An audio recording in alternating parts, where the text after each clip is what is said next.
Danger Washington is a one man army. The equaliser ఈ movie ఎలా ఉందో చూద్దామా. ది రాబర్ట్ ఎంకాల్ ఈజ్ ఒక మిస్టీరియస్ మ్యాన్ అనమాట. ద రష్యన్ గ్యాంగ్స్ ఒక ఆట ఆడుకుంటాడు. ఇది ఒక simple revenge story, but action ఓ రేంజ్ లో ఉంటది. రాబర్ట్ ఎంకాల్ ఒక గవర్నమెంట్ అసాసిన్ అనమాట.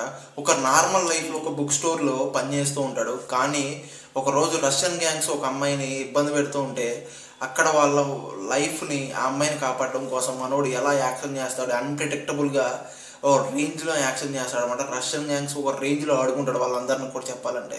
ఇంక ఈ మూవీ హైలైట్ సీన్ అంటే డేంజర్ వాషింగ్టన్ ఒక డెడ్లీ పర్ఫార్మెన్స్ అని చెప్పాలి. యాక్షన్ సీక్వెన్స్ అయితే బ్రూటల్ అండ్ స్టైలిష్, ఇంకా బీజిఎం అండ్ విజువల్స్ అయితే డార్క్ అండ్ ఇంటెన్సివ్ అనమాట. మైనస్ పాయింట్స్ ఏంటంటే ఓన్లీ ప్రొటెక్టబుల్, బట్ యాక్షన్ ఓ రేంజ్ లో పిచ్చి యాక్షన్ ఫ్యాన్స్ లవర్స్ బేవత్సంగా నచ్చేది నాది గ్యారంటీ. ఫైనల్ వర్డిక్ట్ ఏంటంటే ది ఈక్వలైజర్ ఒక పర్ఫెక్ట్ యాక్షన్ థ్రిల్లర్ అని చెప్పాలి. ఆల్రెడీ ఈ సినిమా మీరు చూస్తుంటే మీకు ఎలా అనిపించింది కామెంట్ చేయండి. ఈ సినిమాకి నా పర్సనల్ రేటింగ్ అయితే పక్కన ఇస్తాను, చూసేయండి. మీరు చూసిన బెస్ట్ యాక్షన్ మూవీ ఇది కామెంట్ చేయండి. ఇలాంటి జెన్యూన్ మూవీ రివ్యూస్ అయినా మన ఛానల్లో వస్తూ ఉంటాయి. ఒక లైక్, ఒక సబ్స్క్రైబ్ అలా కొట్టేసేయండి ఫ్రెండ్స్. Thank you.